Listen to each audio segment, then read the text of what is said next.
नमस्कार। चलिए तो अब हम बात करेंगे उस विषय के बारे में जो अब पूरी दुनिया में चर्चा का गंभीर विषय बना हुआ है।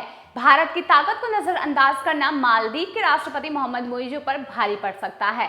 पहले ही मालदीव का विपक्ष भारत के साथ रिश्तों में खटास लाने के लिए वहां की सरकार को दोषी ठहरा रहा है और अब राष्ट्रपति मोइज़ू के खिलाफ अविश्वास प्रस्ताव लाने की तैयारी चल रही है।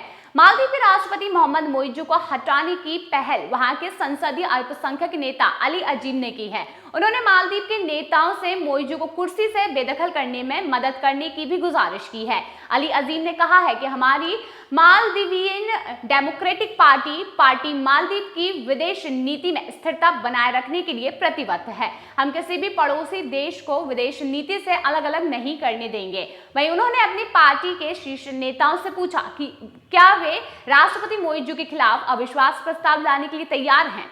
टूरिज्म एसोसिएशन ने भी इसकी आलोचना की है। भारत से पंगा लेना मालदीव पर भारी पड़ता हुआ दिख रहा है। बड़ी तादाद में भारतीय पर्यटकों की बुकिंग कैंसिल होने और ट्रैवल कंपनियों के विरोध के बाद अब मालदीव की टूरिज्म एसोसिएशन ने भी अपने मंत्रियों के बयान की आलोचना कर डाली है। Maldives association of tourism industry ने बयान में कहा है कि वह भारतीय प्रधानमंत्री और भारत के लोगों के खिलाफ अपने मंत्रियों की टिप्पणी की निंदा करते हैं।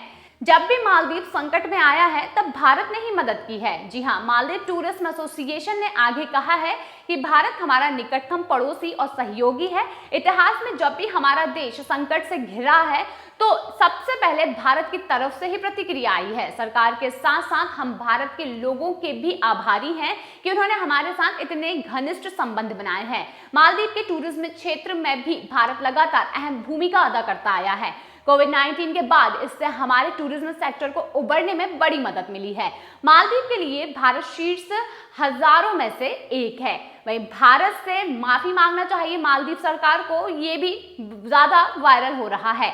भारतीय प्रधानमंत्री पर बयानबाजी के बाद मालदीव के पूर्व उपराष्ट्रपति अहमद अदीब ने कहा है कि उन्होंने मालदीव की सरकार से ये कहा है कि उन्हें भारत से माफी मांगनी चाहिए। अदीब ने कहा कि राष्ट्रपति मोइज़ू को पीएम मोदी के पास जाकर इस राजनयिक संकट को सुलझाना चाहिए। वहीं आगे उन्होंने कहा कि भारतीय नेताओं के खिलाफ अपमानजनक टिप्पणी स्वीकार करने के लायक बिल्कुल भी नहीं है।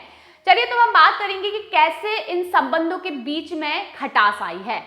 दरअसल इस पूरे मामले की शुरुआत प्रधानमंत्री नरेंद्र मोदी के लक्षद्वीप दौरे के बाद हुई थी। पीएम मोदी ने लक्षद्वीप का दौरा करने के बाद इसकी तस्वीरें सोशल मीडिया पर शेयर की थी और इसके साथ ही उन्होंने भारतीयों से अपील की थी कि वह इस आइलैंड पर घूमने का प्लान करें। इसके बाद मालदीव की युवा सशक्तिकरण मामलों की उप मंत्री मरियम शियूना ने पीएम मोदी के पोस्ट पर आपत्तिजनक टिप्पणी की थी। हालांकि ट्वीट की आलोचना होने के बाद उन्होंने इसे डिलीट भी कर दिया था। हालांकि बाद में मरियम शियूना के साथ ही 3 मंत्रियों को भी मालदीव की सरकार ने सस्पेंड कर दिया। अब बता दें कि मोहम्मद मोइज़ू इस समय मालदीव में गठबंधन की सरकार चला रहे हैं।